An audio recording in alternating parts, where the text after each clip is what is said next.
Bien, ya estamos tratando de solucionar unos problemas técnicos. La idea pues es iniciar con un video que muy gentilmente el profesor, a través del profesor Tamayo, pues llegó acá, un video que hay que guardar, hay que decir, inicia, no lo recupera prácticamente sí, el profesor Jorge Orlando Pulido, desde la FECODE. Entonces, pues estamos solucionando el problema técnico para iniciar. La idea, repito, era iniciar con el video, pero bueno, ahí hay unas dificultades, hay unas carencias que, bueno, eso no nos va a limitar el desarrollo del espacio.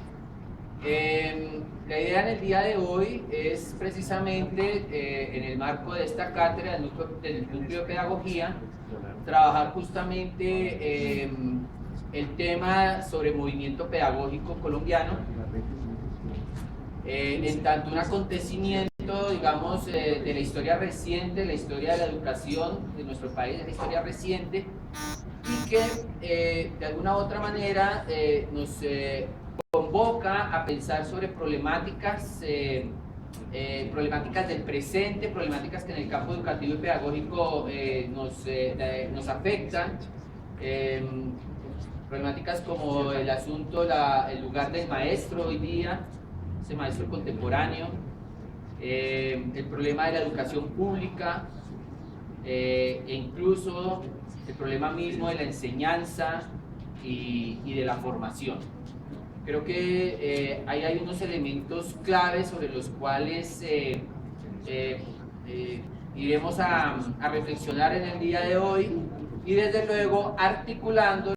En la invitación se les pidió el favor, no sé, fue una invitación extensiva a que se hiciera lectura de un documento en coautoría con la profesora Diana Peñuela, un documento del movimiento pedagógico como escenario de nuevas resistencias educativas en el campo colombiano. La idea es que con este documento pues ustedes llegaran acá con de alguna otra manera algunas preguntas, algunas ideas, y hacer de esto más que una cátedra magistral, más un conversatorio. Y ese conversatorio lo realizaremos con profesores que han participado, que muy gentilmente han querido hoy acompañarnos y que han hecho parte del movimiento pedagógico colombiano. Tenemos hoy al profesor Jaime Blandón, profesor de la Universidad Distrital, profesor que ha aportado y que se ha desempeñado desde el campo de la educación popular, de la educación comunitaria, y que en la década del 80, digamos, hizo parte o aportó desde la FECODE, desde las bases magisteriales, a la configuración del movimiento pedagógico. El profesor Alfonso Tamayo, profesor de la Universidad Pedagógica Nacional, de posgrados, de la maestría, el programa de maestría en educación.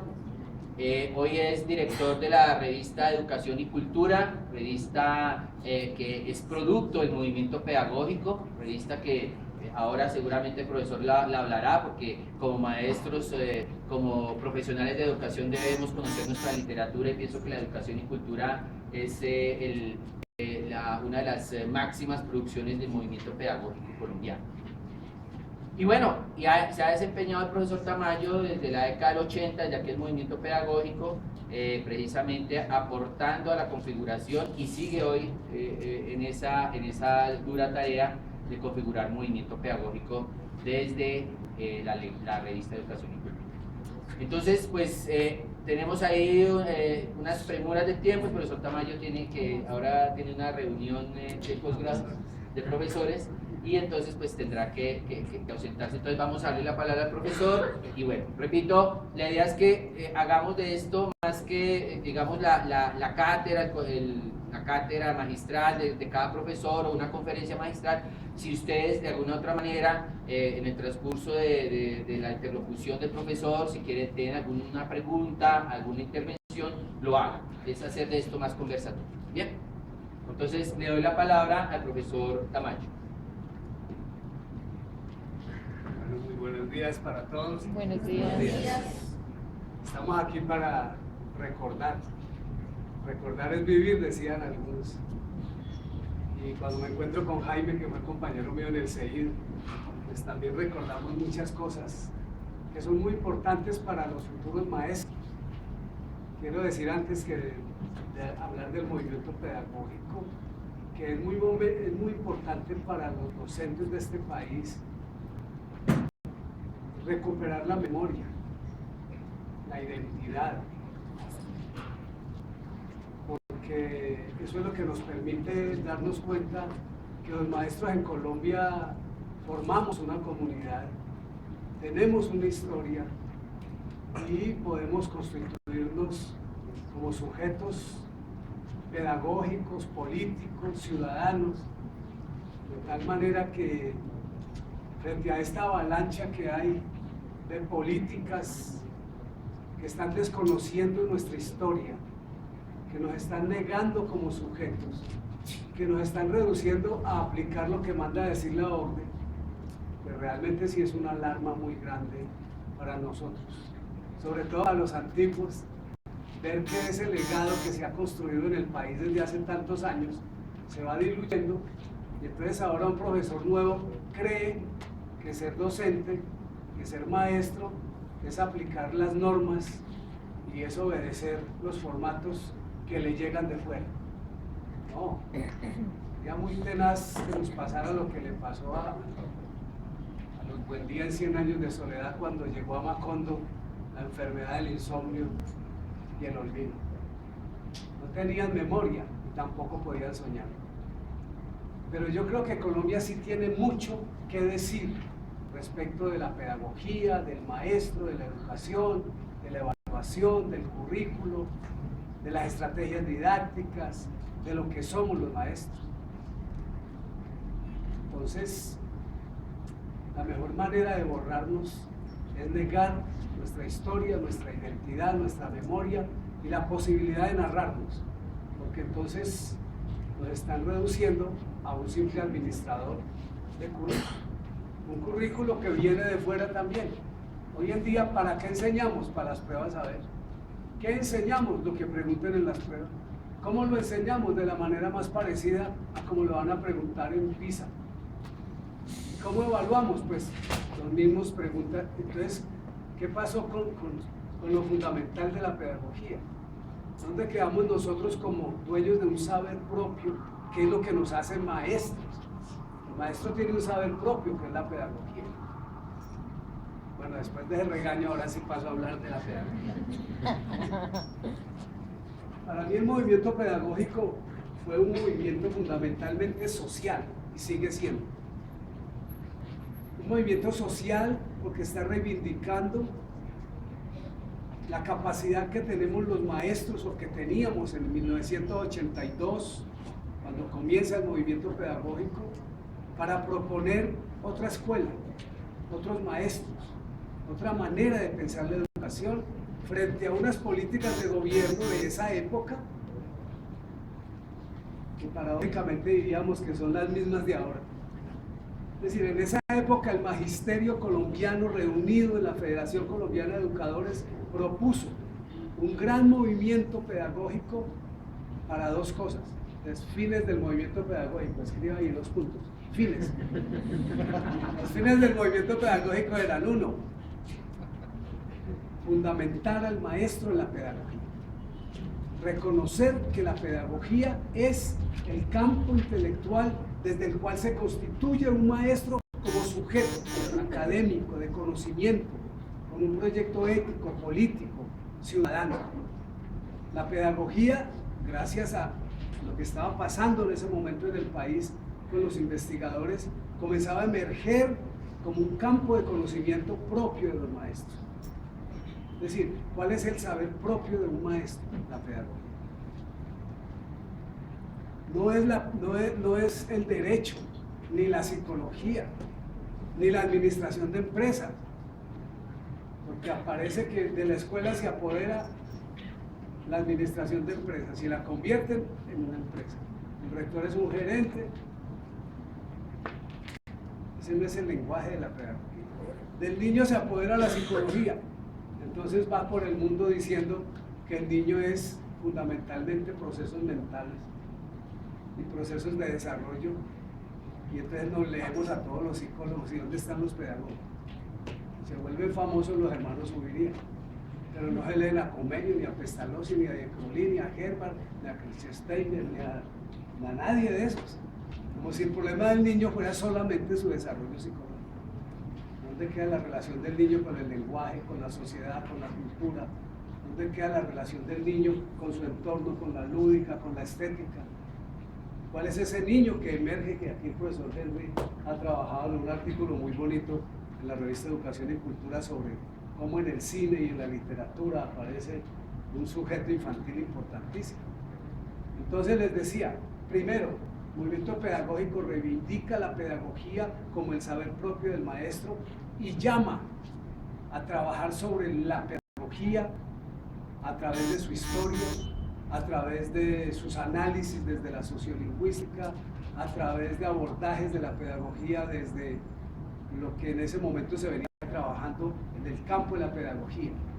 Señalo los siguientes movimientos que apoyaron el movimiento pedagógico en su momento. Primero, la educación popular. Venía una corriente de teología de la liberación, venía una corriente de educación popular, todos los trabajos de Falsborda, estaba, pues aquí Jaime de pronto puede hablar más de ese pedacito, ¿sí?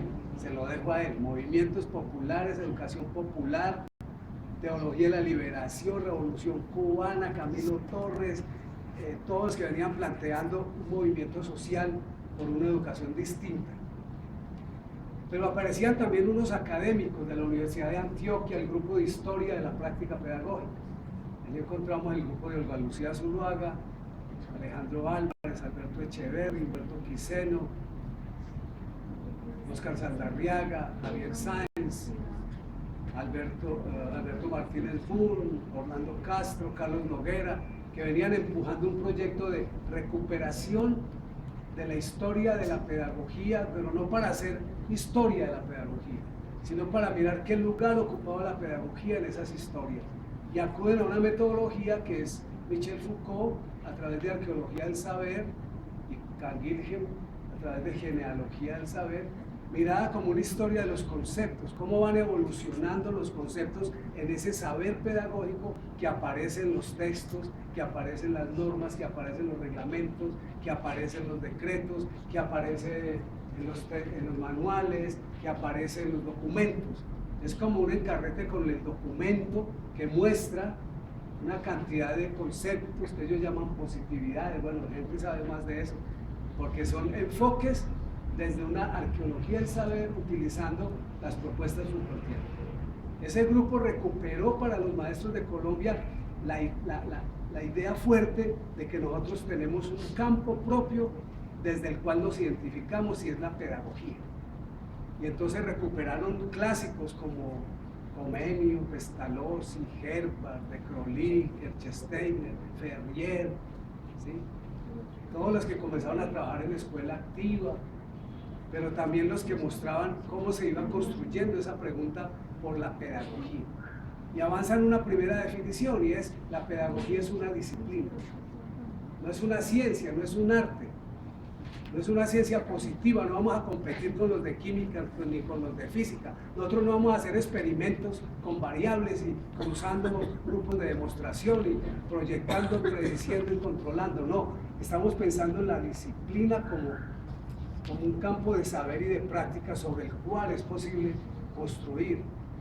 Entonces define Olga Lucía: pedagogía es una disciplina que conceptualiza, aplica y experimenta los distintos conocimientos acerca de la enseñanza de los saberes específicos en una determinada cultura.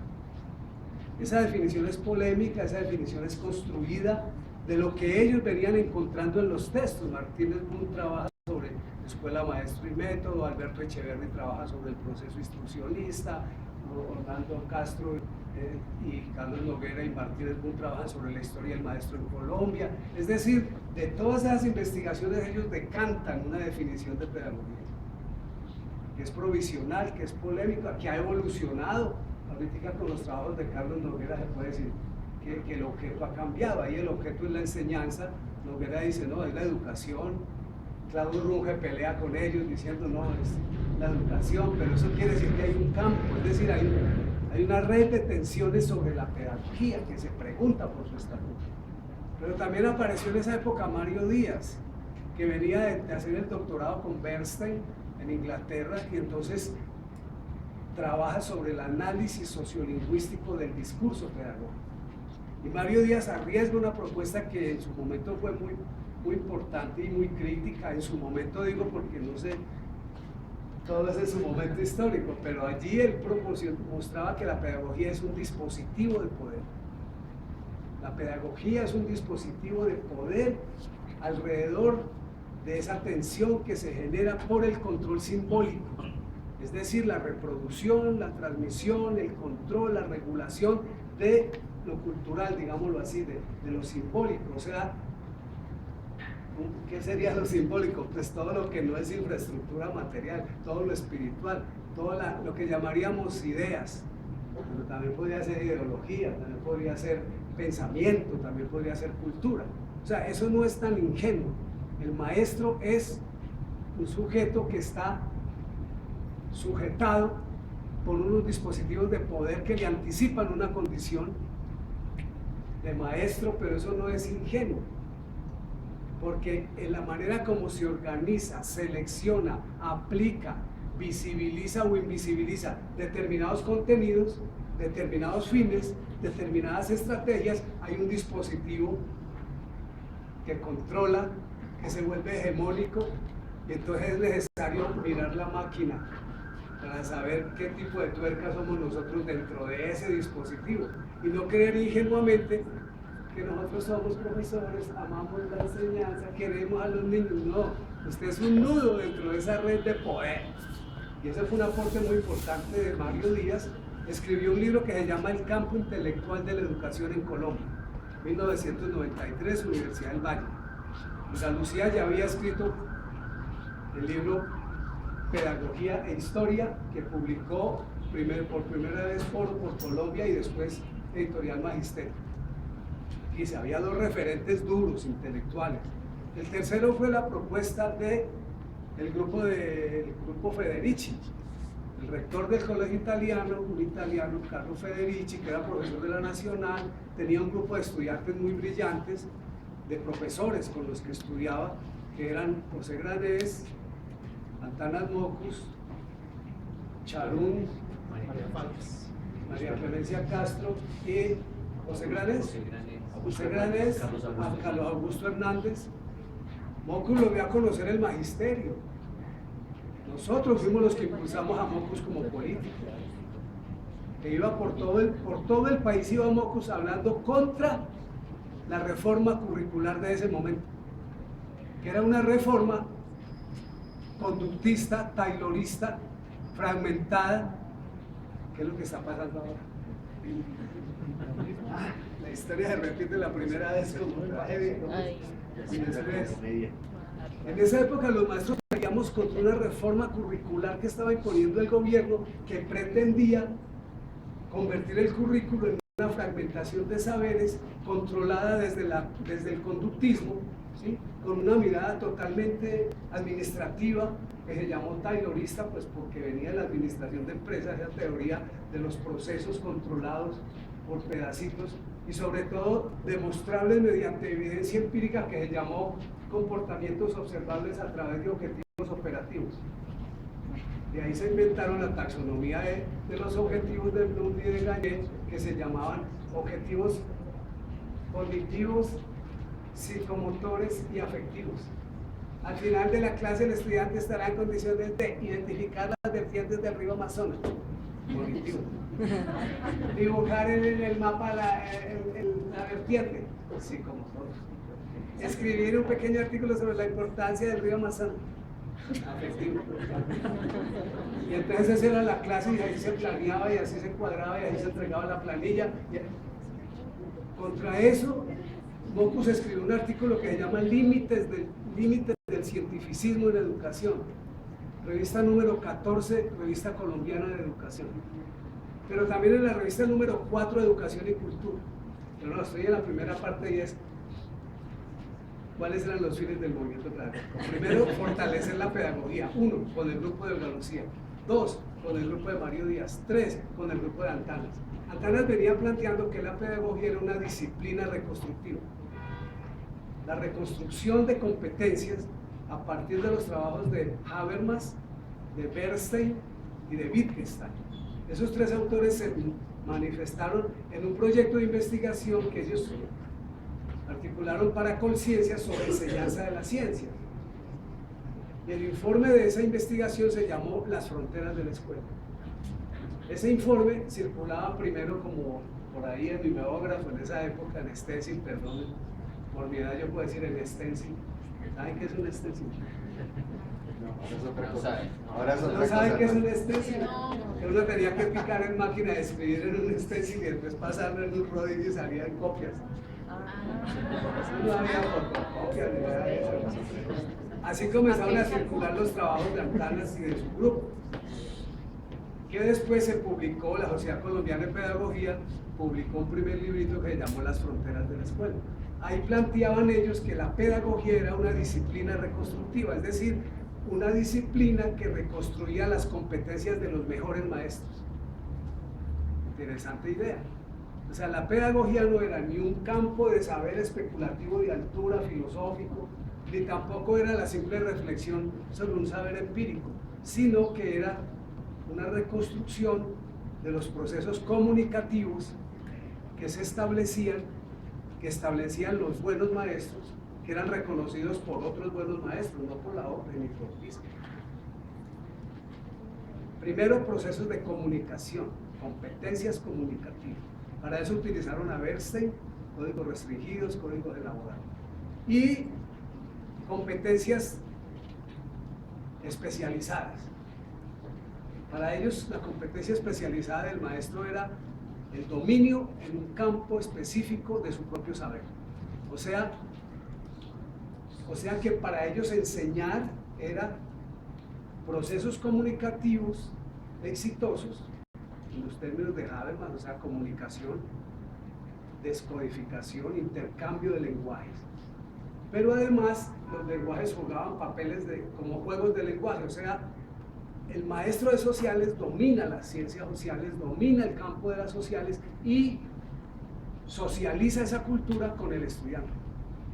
O sea que enseñar sería socializar en la cultura propia de cada disciplina. Fíjense eso, cultura propia de una disciplina, o sea, una manera de ver el mundo, una manera de actuar por el mundo, una manera de creer, una manera de hacer.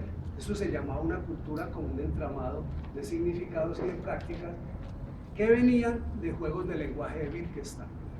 Wittgenstein II es un filósofo austriaco muy importante que planteaba que el significado es el uso, que el significado es la práctica que se da en una comunidad específica para fines determinados y no el significado como el espejo del mundo, como una representación intelectual de un mundo quieto.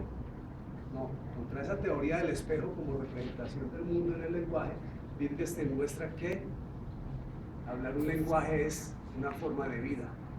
Y entonces, ¿cuál sería la forma de vida de los maestros? La pedagogía. ¿Cuál sería nuestro juego de lenguaje? La pedagogía. Pero el lenguaje no solamente representa, el lenguaje expresa, el lenguaje mueve a la acción, se hacen cosas con palabras. Tiene todo ese lenguaje de la pragmática en el lenguaje, de la expresividad en el lenguaje, de la expresión en el lenguaje y no solamente de lo ostensivo en el lenguaje. El lenguaje no solamente nombra los objetos, el lenguaje es una manera de ver el mundo. El lenguaje es un dominio de un campo cultural. El lenguaje es como una caja de herramientas que se usa para propósitos específicos. Esos grupos que yo recuerdo fueron los que estuvieron marcando el movimiento pedagógico. Diría que constructivismo no se hablaba mucho en esa época de constructivismo. Esos grupos marcaron más y se enfrentaron a una pedagogía tradicional y a un movimiento de pedagogía conductista que estaba dominado por los psicólogos. Que comenzaron a trabajar desde Watson, Skinner, después Bandura, Bloom, Gallé, y que estaban al orden del día en el diseño que se llamó TID. tecnología educativa y diseño instruccional. Para eso lean los trabajos de Mocus, que se llama Taylorismo en Educación, Límites del Cientificismo en Educación, pero casi todas las teorías curriculares de Jimeno Sacristán, de Ignacio López Ruiz, de Nelson López, de Posner, están mostrando esos enfoques del currículo técnico instrumental se llama. Que la distaxonomía de Habermas sería el conocimiento de interés, un interés empírico analítico. Bueno, esos son los vertientes pedagógicos. El segundo frente del movimiento pedagógico fue posicionar y organizar socialmente al maestro en un gran movimiento que le permitiera ser interlocutor válido frente a las políticas de gobierno. Y en ese sentido se pensó el movimiento pedagógico como un colectivo de maestros, como un proyecto cultural, político, social, que se uniera con los padres de familia y con las organizaciones sociales para generar otra escuela, otros maestros, otra sociedad. Se alcanzó a hablar de educar y luchar para la liberación nacional. Había una ala radical de que tenía que cambiar era la sociedad. Nosotros decíamos, bueno, la educación puede ayudar. Freire diría, pues la educación no cambia la sociedad, pero sí cambia a los que van a cambiar la sociedad. Era como una curvita y había una pelea tenaz en eso, que había gente muy radical. Entonces, esa era la otra ala del movimiento pedagógico. Cómo hacer un movimiento social, político, cultural de largo aliento que lograra mover la estructura social en una convocatoria a todo el país, porque recuerden que estábamos en una emergencia, una efervescencia política, pues que culminó con la constituyente y con la constitución del 91. O sea, Colombia se estaba moviendo, el M-19 estaba entrando a un acuerdo político, había mucha presión social.